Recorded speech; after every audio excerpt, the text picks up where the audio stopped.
All right, let's get started. Since I can't see my slides very well from here, I'll just come down. I'm Dusty Majumdar, the CEO of PredxBio, and looking forward to this session. Thank you very much for coming this afternoon. It was a little ways off from the actual exhibitor center, so really appreciate taking the effort to come all the way.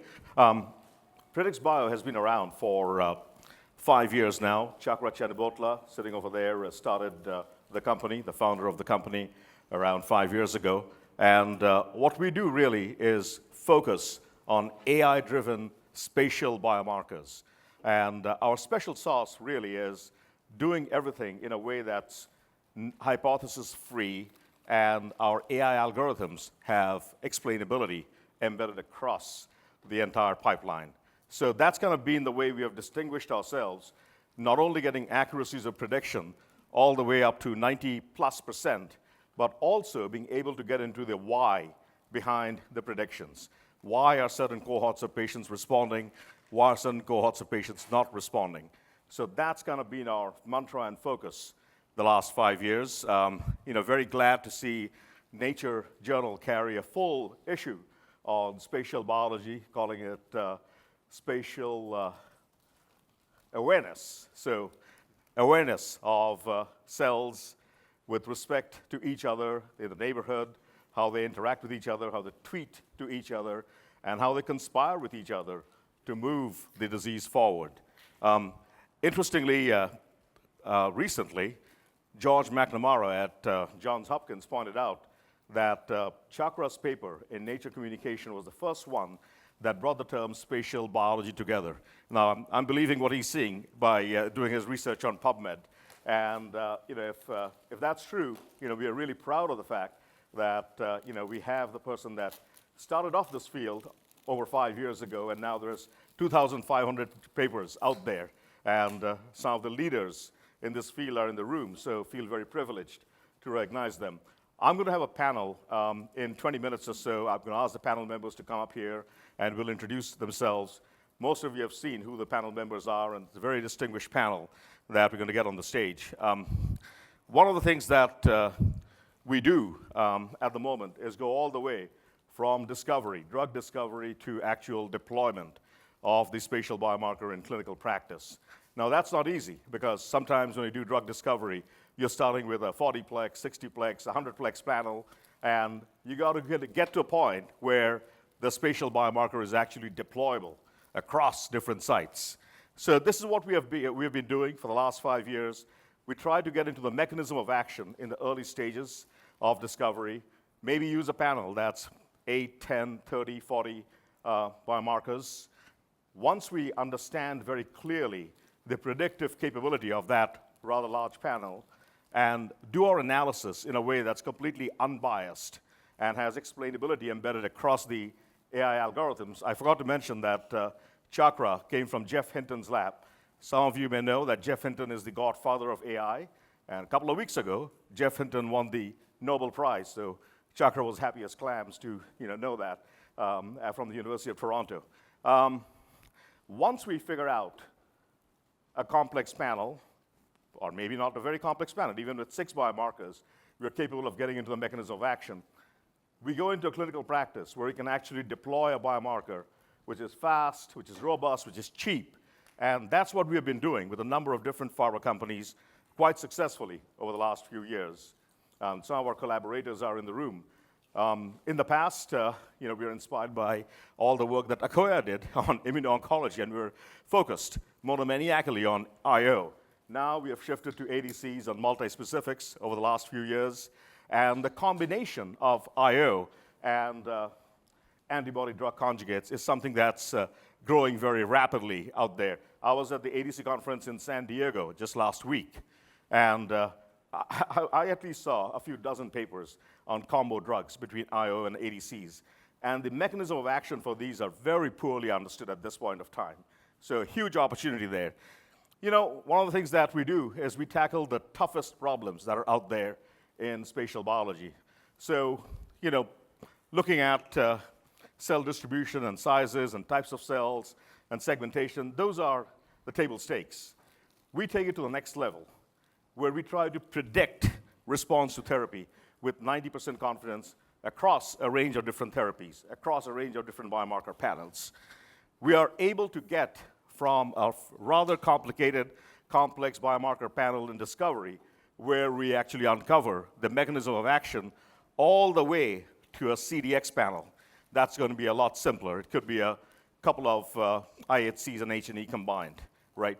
So that's going to be, and then, we have also worked on the diagnostic space, being able to discern diseases like ADH without ambiguity, and then combining H&E and IHCs to get virtual multiplexing.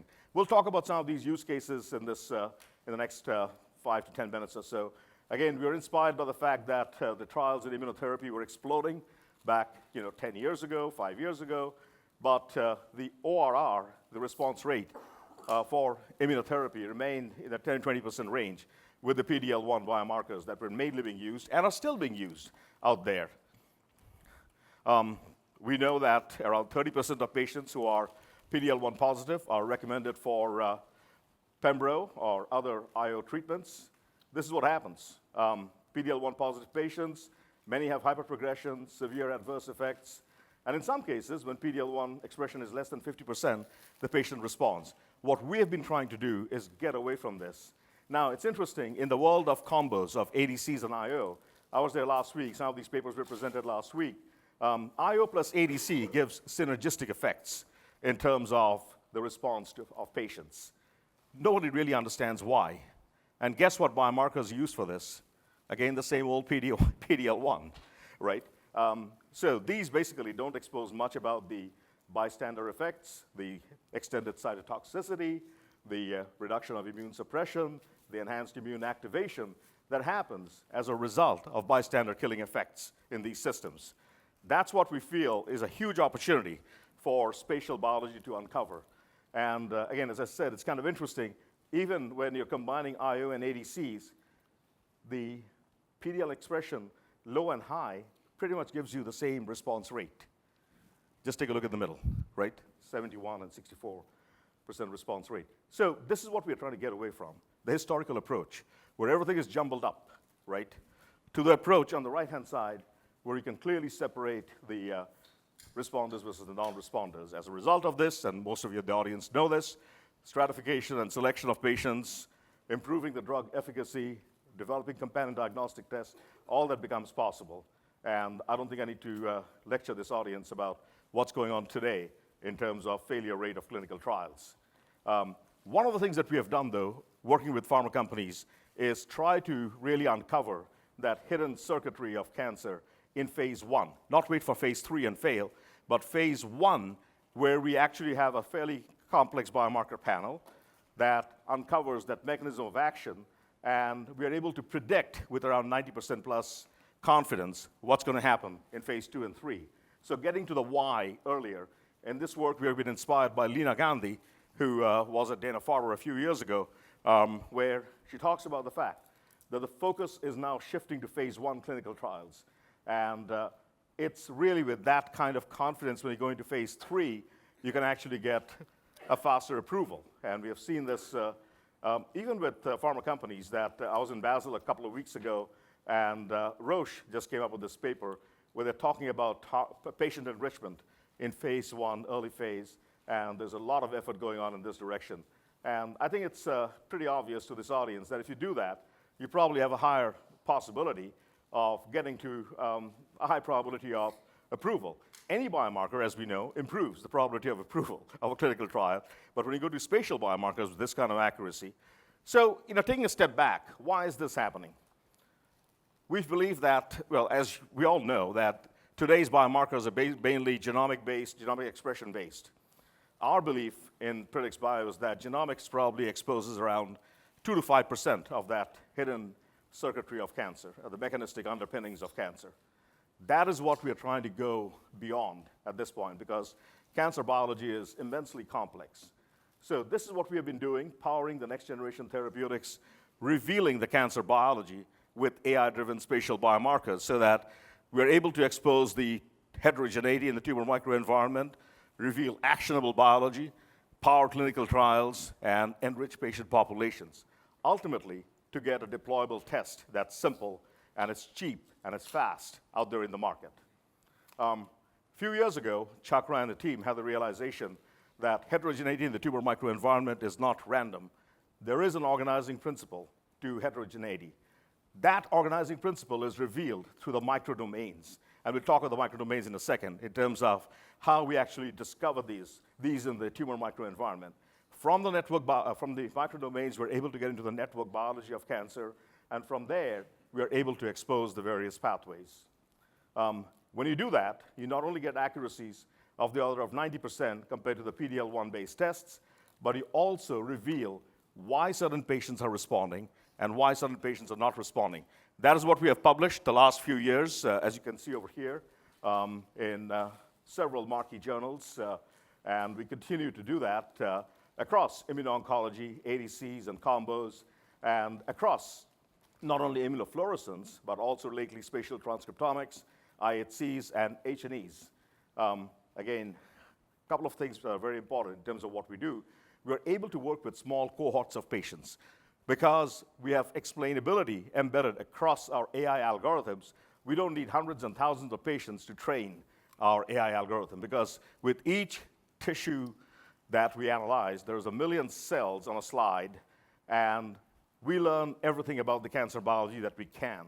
And once you do that, once you get to the biology of cancer with every single analysis of the cell, you don't need hundreds of patients to train your algorithm. The other thing that we are able to do is predict with 90% confidence. So not only the what and the how, but also the why behind why are certain patients responding here.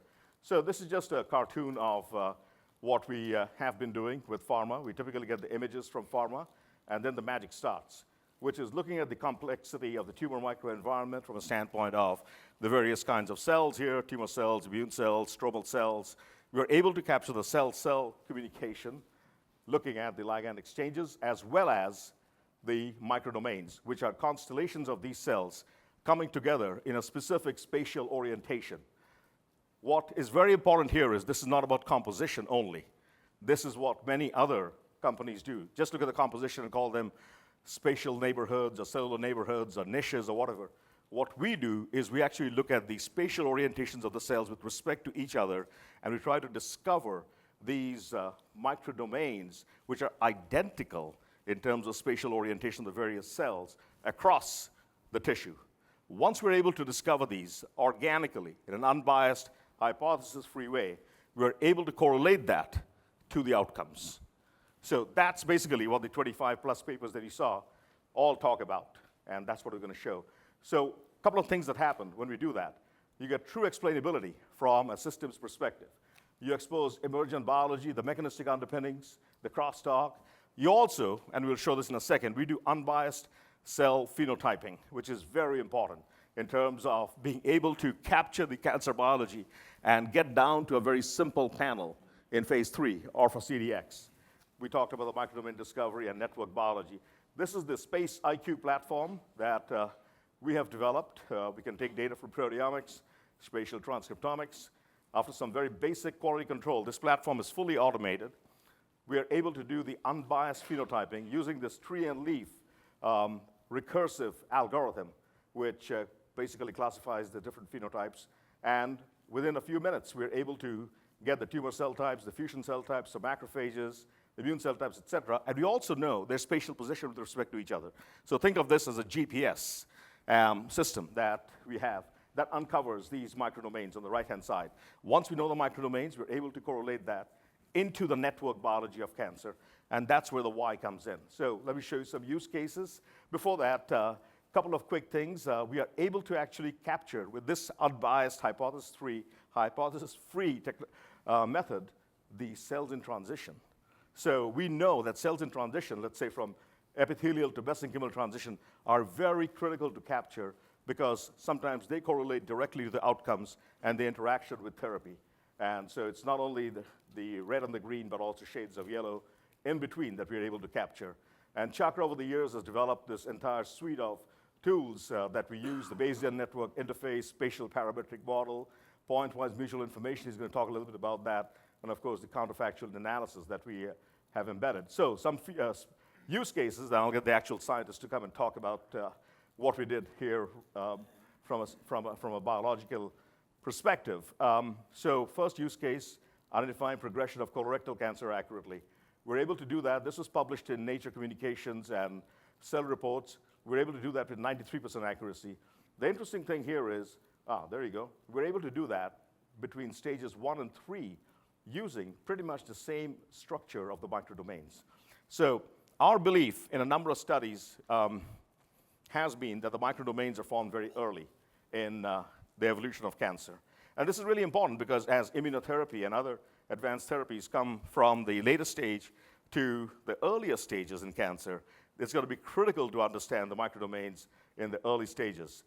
We also were able to expose the network biology of cancer, as you see here on the right-hand side, from the microdomains. On the left, you see the microdomains for patients in which the cancer recurred, and on the right-hand side, no evidence of disease after 8 years.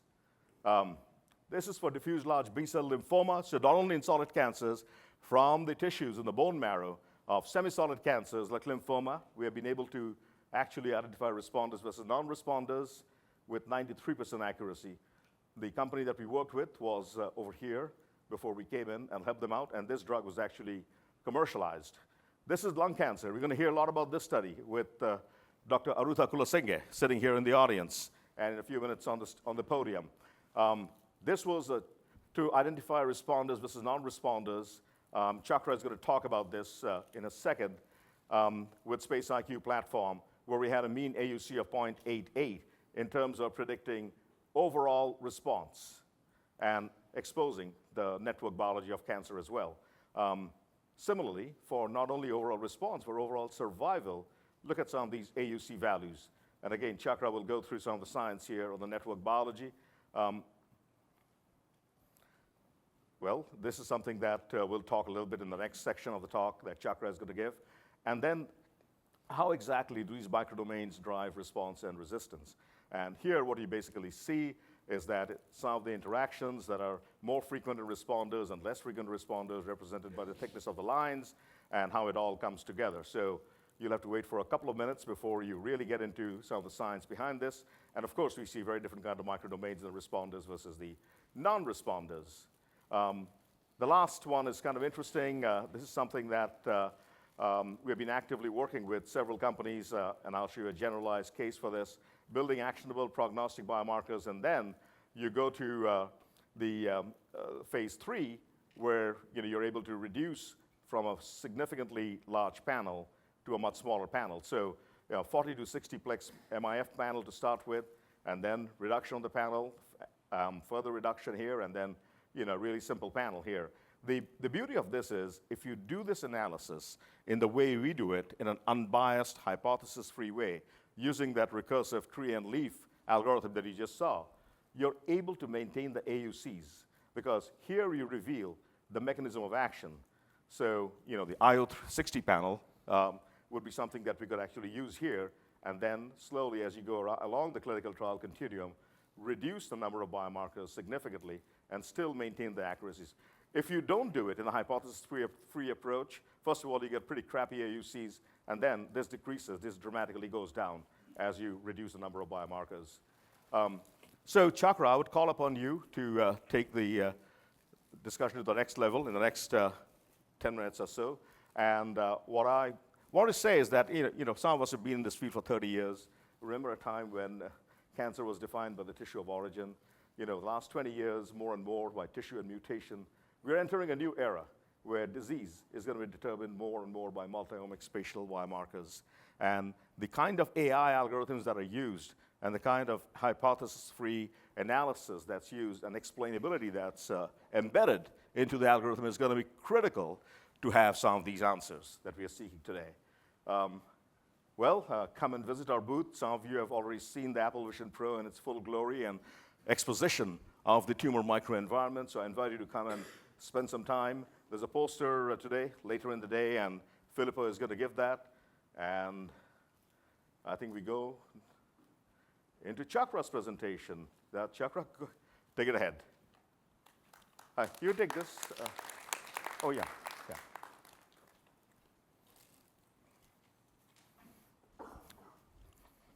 Test. You okay? Is the mic working? Is it? No. Yeah, I can give you this. No? No. It's working now, I think. It's working now. Say something. Okay. Hello, hello. It's working. Say. Okay. So maybe I just get out of the light a little. So, Dusty, thank you. Thanks to everyone for being here. One of the reasons we're, of course, pleasantly surprised. Can you hear them? Can you? Okay. Michael, yeah, very pleasantly surprised with that sort of a credit. But what happened was that this was a pre-COVID time, and we wrote the paper. There's figure 6 in the paper that actually talks about what it means to put together a computational and experimental sort of idea together, so you can have a machine or a system that generates hypothesis for you. So the idea is that you start with a small number of biomarkers, come to the network biology, and then from the network biology, suggest new biomarkers, go back and restain the tissue, and so on. So that was really the idea. And then to get it all together, we really had to think hard about what it means to actually do this unbiased cell typing. And as you all know, there's much to talk about what the signals are, what the distribution of these signals are, what do they mean, when does the biology come in, and how do you know that this is not an artifact? And that was a question that people always asked us for many years, to say that there's something about these unbiased cell types that could actually be useful, and if so, how do you validate that? And that led us to think about how to integrate transcriptomic information, and then obviously thinking a lot about heterogeneity. And I think you all know a lot about TLSs, the tertiary lymphoid structures. And the idea was that what if you had cancers where there are no TLS, and what if you had an algorithm which can actually look at this data and tell you that there is a distribution, spatial distribution, or a spatial arrangement of these cells. And then lo and behold, if it was the TLS, it could point you to that. But otherwise, there's a chance that you can actually build a library of these microdomains and then do something very useful. But I don't think so. They're just patterns in an image. This is really about computational and systems pathology, which means that are there pathways that bring these cells together, and what is the interaction of that pathways? And then explainability, and you have heard this a million times in the last few years, which is that explainability for us is being able to relate it to the networks and the pathways. It's not about showing a bunch of pixels, lighting them up, and say, here is the reason why this patient responds. So a lot of thinking went into how we want to do that. And when it came to actually building the platform, we had to ask very similar questions, which is, do we want a platform that just verifies the hypothesis? Do you want a platform that generates hypothesis, new hypothesis? And obviously, you want both. And you also are thinking a lot about agnostic to the platform, because of many platforms out in the market, which also means that you should have access to the photons. So you actually have access to the raw data and all the parameters that go into imaging, not just the chemistry and also the imaging. And then I think that's extra work, and I think it's well worth it, and that's what we did. And maybe in as much as we want this entire pipeline to be unbiased, there are places wherein, because of the limitations of how you do the imaging, you have to bring in some biology. So it's the same cell, and I think Travis calls it the spurious cells, or nonsense cells. The same cell cannot be a T cell and a macrophage. So you want to do that. And of course, this entire field is set for a Bayesian analysis, because really you're looking at the photons and there's lots of uncertainty. It's not as if each photon is explicitly coming from one antibody protein interaction, so it's collection of many. So you want to carry this uncertainty forward, and then you don't want to make those decisions early on. You want to make those decisions right at the end, when you actually have to take this somewhere and say, now tell me something actionable. And you want to carry that until there. And very early on, we adopted a very different definition for cell-to-cell communication. And the easiest thing is that if you're coming from information theory or signal processing, you know that there's something called mutual information. So here is the case wherein there are some purple cells, some yellow cells, and the purple cells have some information, in this case, a vector of readouts, let's say protein readouts or transcriptomic readouts. And the thing that you're asking is that if you knew that vector of readouts, how well can you predict those vector of readouts at the other cells? So it has less to do with neighborhood, less to do. For all you know, you can do this prediction for the entire image. It's just that the uncertainty goes up. So you want to carry those probabilities all the time in how you analyze this. And hence, it's not the joint probability that you're measuring. You're actually measuring the mutual information. So lots of good ideas for where you can take this, but it's all there in information theory. Not much work there if you really think about it. And so then became this entire pipeline came together, wherein we can ingest any spatial data, spend a lot of time, obviously, at the pre-processing, just to make sure that the data is good for downstream processing. And then you can make some basic spatial measurements. Everybody knows what they are. And then came all this unbiased portion of the pipeline. And we also thought about where this will sit. Should it sit very close to the scanning software? Should it be a third-party software and such? And we're already in conversations for having some of these on the platforms themselves. So very quickly, I'll take you through some of the studies that we did, and this is particularly the one with Aruta. Aruta was very interested in asking what was the metabolic activity. This is non-small cell lung cancer. What was the activity, metabolic activity, and how does it impact the patient response? This is from the Akoya machine, 44 plus biomarkers, both functional and metabolic markers. I'm just showing you a close-up here, which just basically says the cells in yellow are either tumor cells or epithelial cells, and then the T cells. So if you see a lot more pink on the left-hand side than on the right-hand side, where the left-hand side is the responder. And then we start thinking about what it means to actually phenotype these cells. And what you see is that the dynamic range of these biomarkers is vastly different. Now, you have some options here. You can just say that I'm going to normalize them all as a z-score, or you can say I don't want to lose the biology, and we made the choice of not losing the biology, not applying an arbitrary transformation to these data sets, and do this in a recursive fashion. So what the algorithm is thinking is that when you have all these cells, in this case there are about 150,000 cells, it does it best in a numerically stable way, hoping that whatever it comes out will be spatially distinct, and I'll show you that. And even more important is that it is biologically interpretable. Why? Because for many of these cases, you already have some understanding of this, what I'm going to call as predefined phenotypes. So you want to make sure that this tree that I'm putting out here actually makes sense in what you already know. And then there's some green dots, and all that is trying to say is that in identifying that subpopulation, we know exactly what are the key discriminative biomarkers that come in. So if you paint them, see how the tree unravels, how it unrolls, and what it means at various stages, you get lots of this information. So, and then I talked a lot about biological interpretation. So here is a case wherein we can take these pathways. You already know what these biomarkers were associated with these pathways. And you can ask which one of these unbiased cell types carries the information about the pathways. You see that in the case of non-responders, there's lots of tumor metabolic activity.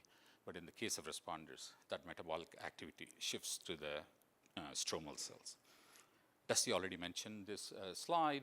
And what it means is really going back to the computation of the mutual information and really asking who can predict who, which one of the cell types predicts the others. Those are drawn by those lines. Sometimes they're differentially expressed in the responders. Sometimes they're better off in the non-responders. And once we can paint them, and what this is saying is that which one of these cells, if it is painted yellow, that means it belongs to a particular microdomain. And so the difference in the plot here that you're going to see next is that it's not about which cell is next to which other cell. This is really about which biomarker activity in this latent space is creating that organization, that microdomain. So very different card map. So most of the times along the circle, you'll just see the cell types, but here you're actually seeing the biomarker. So you're starting to get some mechanistic understanding for what these data sets are. This led us to some very interesting results. There is a poster at SITC. And then very quickly, I'm going to take you through what it means. So now I have these cell types in this 44-dimensional space, and every one of these connection can be a prognostic model, depending on what prognostic features that you want to abstract in using this. But you don't want to be working in this 44-dimensional space, so you want to have something low-dimensional. So you do some clever math, think in terms of the probability densities and how best you can approximate that density in this low-dimensional space. And then voila, what you get is that a whole list of possibilities for how you can build a prognostic model. In this case, just highlighting the top one, which says you only need about 9 biomarkers. So you have the freedom to decide what should be the prognostic features you should use, and hence, and that follows what kind of accuracies you want. All that is built in, and we have a very nice pipeline to make this all happen. So with that, I just want to leave this to say that we worked hard and made sure that this explainability that comes through, that the analysis pipeline is unbiased, and that the network biology, the mechanistic understanding comes through with this pipeline. Thank you. Great, terrific, Chakra. Thank you. Mike. So Mike Sorachi from AstraZeneca, he's going to talk about how these are deployed in the real world setting. So Mike, you want to? Is this okay? Okay, that's fine, yeah. Will the mic even reach you, that one, or are you on this? Okay, here, yeah.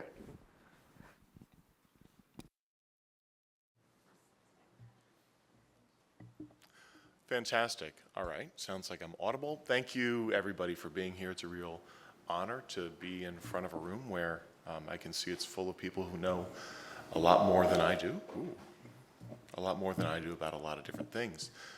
Really briefly, I'll talk about who I am and what my role is at AstraZeneca, and then I'm going to go through a little bit of a forward-looking deck on where we see investments that are going to make sense in spatial biomarkers, especially from the perspective of our artificial intelligence. So my role at AstraZeneca, I'm part of a group called Cancer Biomarkers Development under George Rice-Filio, and our purpose is to provide biomarkers for every single novel oncology drug that exits the program. So this isn't just AstraZeneca saying, yes, we value biomarkers and we want to pick the right patient for the right drug.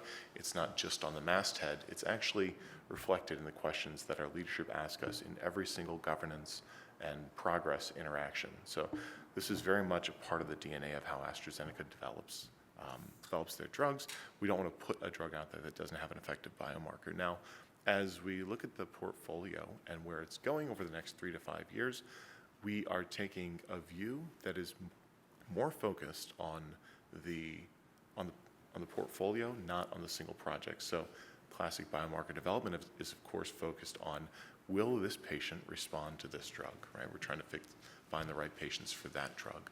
However, as we move forward, we're going to have to give patients a method to decide among multiple advisable therapies. So this is where we think spatial biology and artificial intelligence can really shine for us. All right. There we go. Okay. So I'm going to touch briefly on spatial biomarkers, where they are today, and I'm going to try to move rapidly because I do want to leave time for the panel. So I'm going to skip a couple parts that we might not have to dwell on.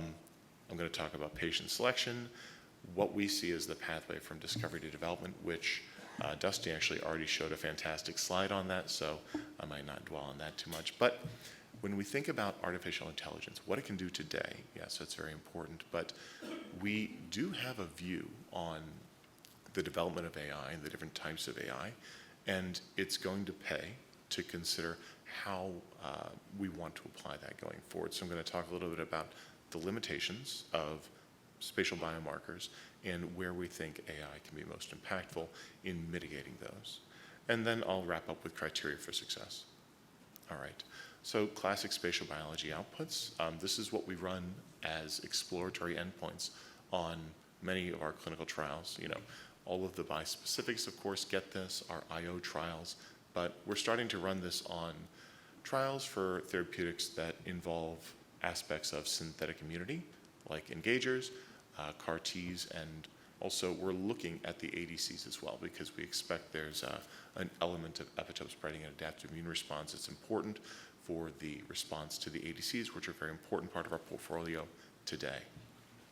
And the way that we usually do this analysis is through a series of different approaches to describing the spatial biology. So these are all in contrast to the unbiased approach that Dusty was explaining. These are all hypothesis-driven, right? We're trying to answer a specific scientific question that the team has about that drug, about MOA, about it's a higher proportion of these cells, there's a shorter distance of these cells to those cells. Is that reflective of a higher propensity to respond to this drug or live longer? And the types of results that we get from these are combinatorial biomarkers that are things that actually don't surprise us very much, because what we're doing here is we're looking under the streetlight, right? Now, this is the way that AstraZeneca uses spatial biology now. Now, it's very focused on things like mechanism of action. These are descriptive outputs, and they're innately interpretable because they're hypothesis-driven. All right. There are certain strengths and limitations to this. These are not going to surprise anybody, so I'm actually going to move on from this slide to allow time. And this is the discovery to deployment approach. So, like I said, Dusty showed a slide that actually reflects a lot of this. The key part here is that we're often moving from high to low plex, and the validation has to increase. So we have a very stringent analytical validation regime that we use for all of our IHC, but also multiplex IF. And as we move from the discovery space down into the deployability space, the way we think about how we validate that has to become much more stringent. And it's very difficult for me to see the slides on this tiny little screen, but going from left to right, you can see that we have additional considerations when we're developing something that has to be at the performance grade of wow, you fixed it, fantastic, thank you. That has to perform reproducibly over time, and that we're making decisions for patients. All right. So there are a couple of key constraints that around spatial biomarkers, specifically in the context of making them deployable, that we are anticipating applying various types of artificial intelligence to those challenges, not only in the data analysis, but the key areas are in accuracy of reporting phenotypes. So image analysis, we don't have, the book is not closed on cell segmentation. So when we think about applications of AI, this is a key one. Now, everybody saw Peter Sorger's talk yesterday. It's a fantastic illustration of how we can use 3 dimensions to then go back and hopefully train our segmentation with a ground truth that actually reflects cell-cell contact. And I think that's an approach that we should explore, but it's not something that we're going to be able to deploy at scale. Training data, this is about generating additional, especially we've done this a lot with H&Es, generating additional examples to help train machine learning algorithms. Generalizability, risk of overfitting. This is a key, this is one of the key limitations that I actually cannot see all the way over that horizon. But there are a couple of areas, a couple of disciplines within artificial intelligence that we hope to be able to leverage to get us over the hump of generalizability, because we are not going to, we don't expect to be in a place anytime in the near future to be able to expand our data sets to the degree that would really develop. Yes, sir. All right. I'll move on as quickly as I can. All right. And then, of course, explainability, which we've already spoken to. All right. A little bit about artificial intelligence being polarizing. I'm not going to talk through this. Right. So these are the 4 key areas, and really just because of limitations of time, I'll leave the slide up and we can maybe discuss this during the panel.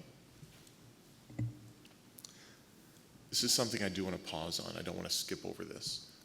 I recently had the pleasure of listening to a fantastic talk by Heshi Roskis from Johns Hopkins University.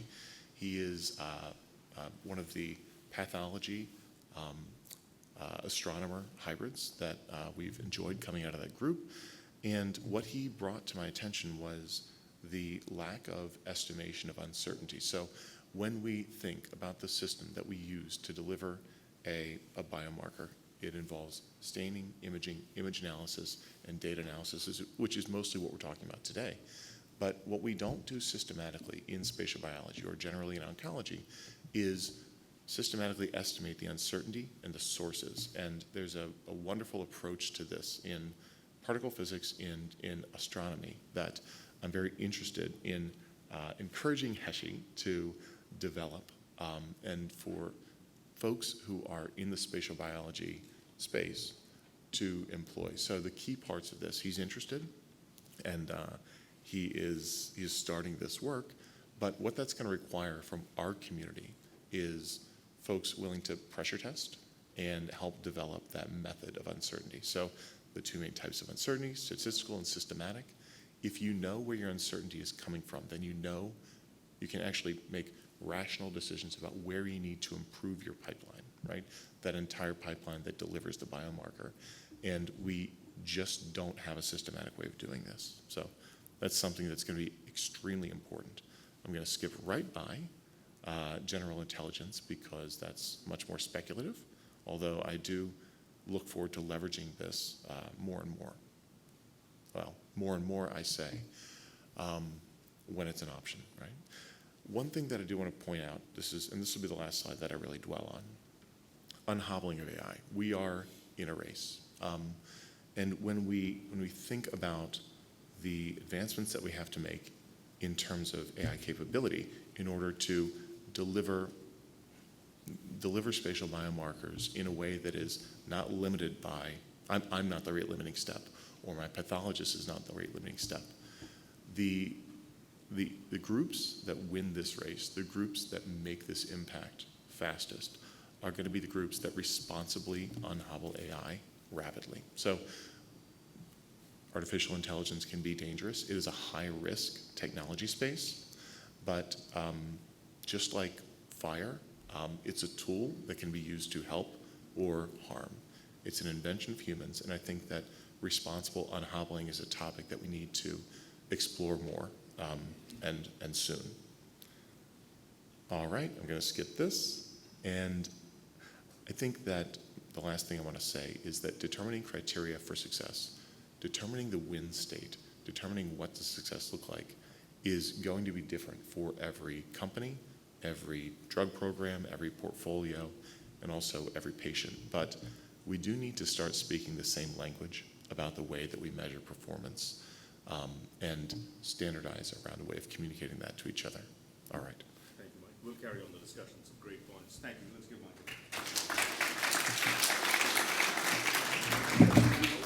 up here. Travis, Arutha, Chakra, Mike, you can take a seat in random order. Maybe Chakra, the last seat, perhaps, since he's part of the presenting company. Okay, and I'll just stand. Well, thanks again. It's amazing that all these different fields are colliding now, right? I mean, space, spatial exploration, spatial biology, and soon we'll hear about the Heisenberg uncertainty principle colliding with our analysis, right? From what you're saying. So we have a very distinguished panel here. I'm going to ask the members to introduce themselves, and we're going to keep it fast-paced and hopefully scintillating. Arutha, go ahead. Hi everyone, my name is Arutha. I'm from the University of Queensland, from Australia. Mike Sirachi, AstraZeneca, Maryland. Travis Holman, head of Are the mics translational working? pathology at Bristol Myers Squibb. Chakra, co-founder, PredxBio. Great. Maybe I'll start with Travis here. Travis, so why don't you talk a little bit about how today you're using spatial biology in your company? Yeah, so first I think there's a distinction between spatial biology and spatial biomarkers. Can you pull the mic a little closer? Sure. Is this better? Is it better? Is this not on? I think mine's on. Okay. Say something. Sure. So perhaps this mic is not on. Apologies. So we have to make a distinction between spatial biology and spatial biomarkers. I think that's perhaps the first major divide. What we've seen in this conference has really been extraordinary in regards to the scope, diversity, and the impact of spatial biology in general. And this started with Rafi Ahmed's lecture, looking at TCF1 spatial distributions through Pam Sharma, who interweaved that throughout her presentation. And then we heard from Dr. Newman about ecotypes. Scott Rodig, of course, has been pushing the frontier on clinical adoption of spatial biomarkers. And then we woke up this morning and Elizabeth Jaffe continued again talking about tertiary lymphoid structures in PDAC, as well as using spatial biology to not only guide combinatorial immunotherapy, but also to better understand what's happening in the progression between PAN and PDAC. So we are at least in my group, we are within precision medicine. And so we focus more on the spatial biomarker side rather than the spatial biology component. And we use it currently in exactly the manner that was proposed in the initial introduction, which is basically as a filtering tool or a reduction tool to get down to limit the biomarkers that we pull through from phase 1 to phase 2-3. Thanks, Travis. Arutha, from your perspective, I mean, you're one of the leading KOLs in the world in this area. So, and you've seen this field develop ever since you left liquid biopsy and came to the world of spatial biology. So a question I have for you is, how do you see the future evolving in spatial biology take it from where Travis left? Yeah, it's a great meeting, and I was just going to say an incredible turnout today. It looks like it's just standing room only. I mean, the field, there was a paper that came out in Gen Biotech a couple days ago talking about the top 10 spatial biology companies. And I wanted to write back to the editor and talk about what about the analytics, right? The bottleneck ultimately for this field will be the data analysis. You can generate any data set within a couple of weeks. The analysis is between 6 to 18 months, right, for any data sets. And so if you see a paper out there today, trust that that data set was generated 3 years ago, and the analysis has taken that long. And so how do we scale analysis? How do we improve our analysis? We spend a lot of time thinking about that, and it's something that we need better solutions for. And I think the field of spatial informatics needs to grow, and spatial is mainstream today, but the informatics is not. And so how do we find better tools to help us understand these complex challenges? Because it's molecular readout with pathology. And so your endpoint's not a TISNE or a UMAP, it's actual tissue. And you're seeing that directly on the tissue. So you need pathologists to interpret this data. You need the bioinformaticians, the stats and all of that to be really able to interrogate these data sets. Thanks, Arutha. I'll come back to Mike in a second. Chakra, you have developed the technology to predict some of the responses with over 90% certainty and also explain the why behind it. Now, as the world moves more into combo drugs like IO and ADCM, and I'm a little bit obsessed with this because I attended probably 500 talks on ADCs last week. How do you see this field evolving where now you're looking at the bystander effects, you're looking at immunotherapy, you're looking at the synergistic effects between the two? Because in a lot of these cases, 1 + 1 is not 2. We're seeing 1 + 1 = 4 or 6 or even 10.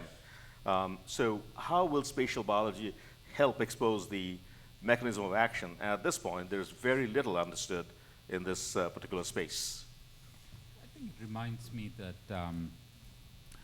everybody knows, I think we all talk about understanding tumor microenvironment, and I feel what happened with the ADC stuff is that it became even more complicated.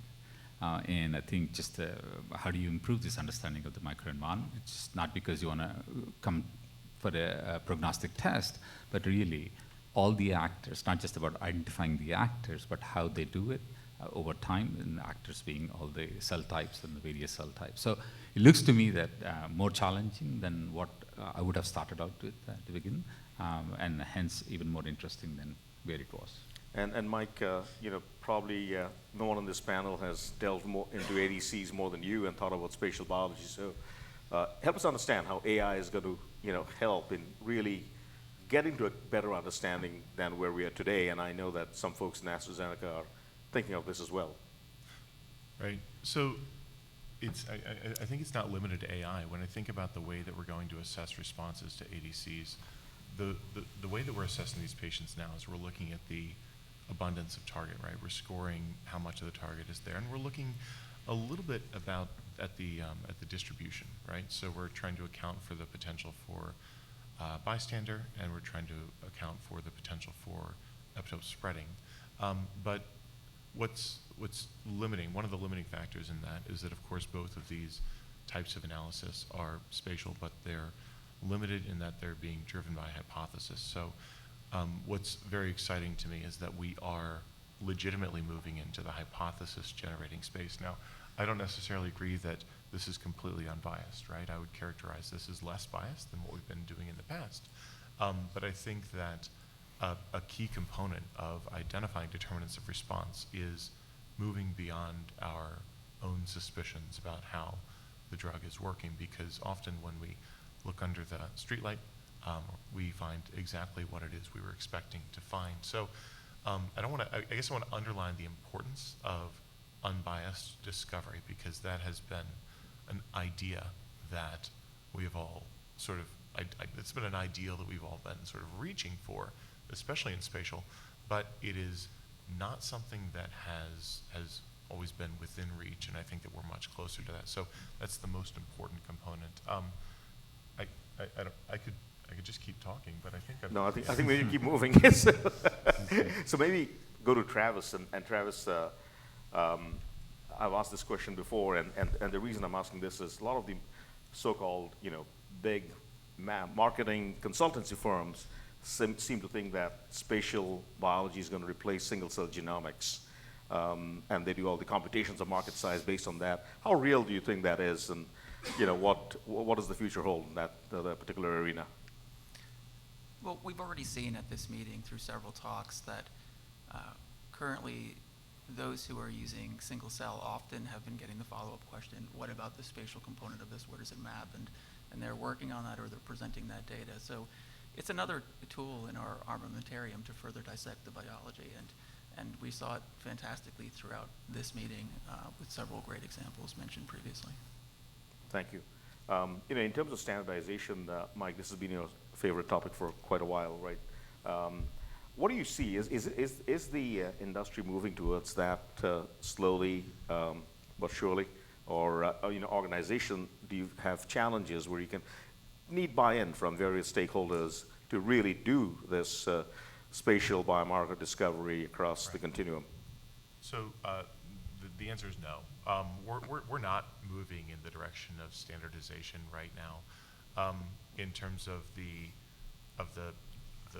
staining, the imaging, the image analysis, or the data analysis. Every single one of those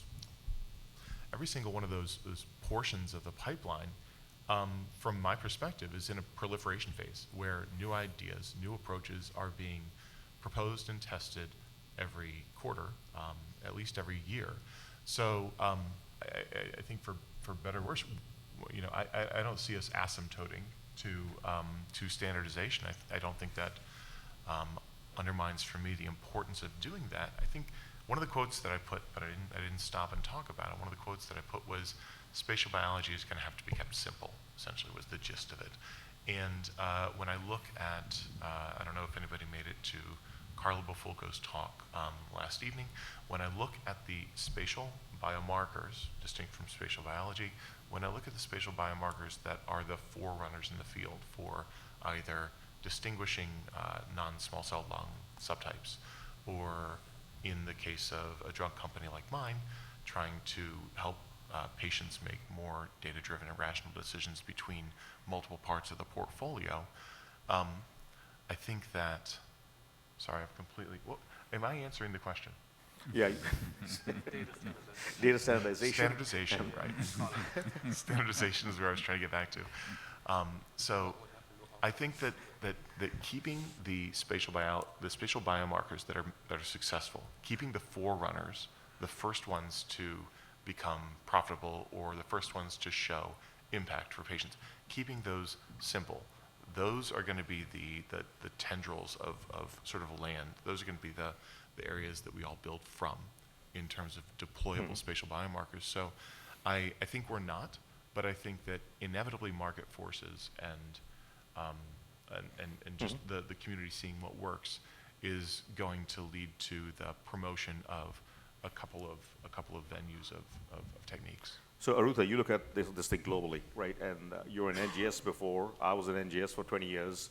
And if this takes the same time as NGS for adoption, I think you'll probably not be in your 80s, but I'll be in my 80s. So what do we do to adopt this faster. Yeah, This is not acceptable that we're going to take another 20 years. I think it's multi-pronged, right? So that technologies are improving every couple of months, and so we haven't standardized assays for plex or resolution or throughput. So I think in the next couple of years, we'll probably, when we talk about spatial, it'll be 1 or 2 assays. So that's, and we'll know what the resolution is, we'll know what the throughput is, and the plexity on those panels. Today, when you talk about NGS, we sort of refer to 1 or 2 companies, and we know what the readout is. So I think we can learn from what's been done in the NGS space, but there is complexity still in the spatial data that we need to sort of understand. So I think it needs us to all put our heads together to really understand how we can, learn from what's been done in the NGS space, but now apply it to the spatial field.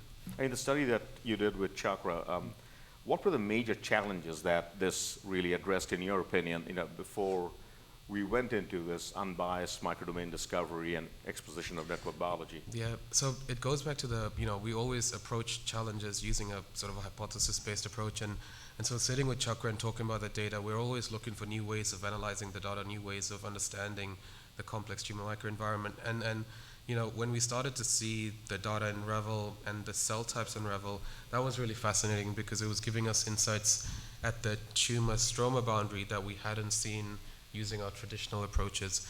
And so we're always looking for new tools, new approaches, because we think in the new analytical tools that are being developed, that's where the nuances are. And Peter Sorger's talk yesterday, you could see all the action was at that boundary, right? It wasn't in the bulk.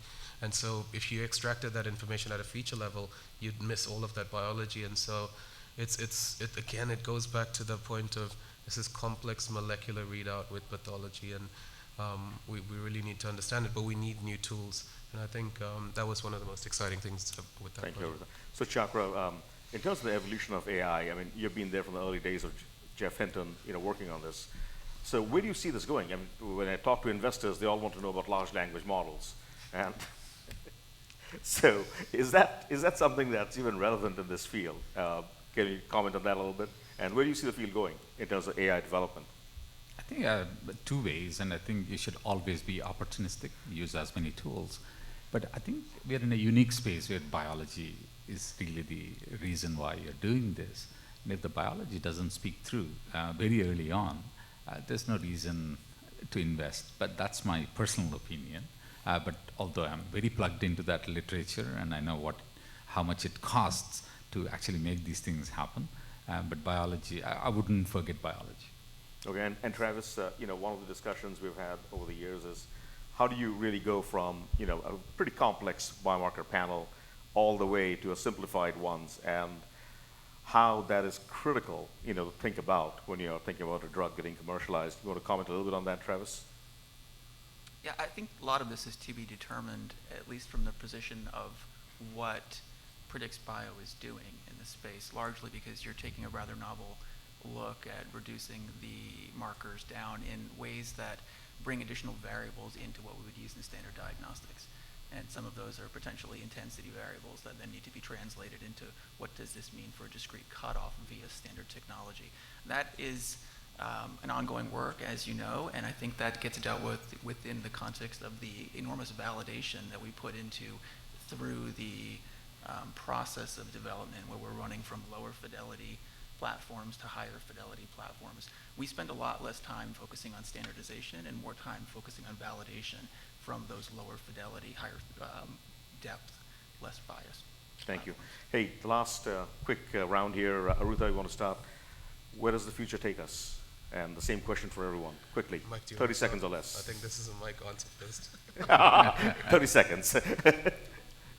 Yeah, really briefly, I think that the area that I'm most excited about as being transformational is leveraging independently informed agents from the perspective of AGI development in order to not only help with the analysis, right? Not only help with the different pieces of the pipeline, but to help with things that are much more macro, like designing panels, well, that's something that's possible today, but designing experiments and being able to interrogate those like you would interrogate a scientist, almost like an FTE that you can dial up in order to help with this task or that task. And I think that is is an eventuality that's unavoidable. But I think it's going to be incredibly transformational for this kind of work. Thank you. Yeah, that's you give me good time to think there. I think the multi-omics piece is really important. So, how do we incorporate the metabolomic information, the epigenetic data, and all the sort of complementary information, proximity ligation, and those types of assays, which become fundamentally important to understanding the complex biology that's happening at the tumor microenvironment. So, more multi-omic approaches. Travis? Yeah, I'll just focus on three aspects. The first is democratization of tools use, which I think can be greatly facilitated by large language models. The second is multimodal data integrations that occur through that more democratized use and availability of tools. And the third is, what did I write down? Actually quite important, and I meant to bring this up earlier. It's merging biased and unbiased. The problem with some of the unbiased perspectives is they don't leverage the strength of the decades of biology that have gone into science in general. Thank you. Chakra, you got to wrap this up. Very quickly, spatial biology should eventually be called spatial medicine. Makes a lot of sense. Thank you. And Eric Topol just had an article on spatial medicine and how at the Max Planck Institute some patients were actually cured using spatial biomarkers. So I want to thank the audience, thank the panel. This has been a wonderful last 1 hour, and thank you very much for coming. Thank you.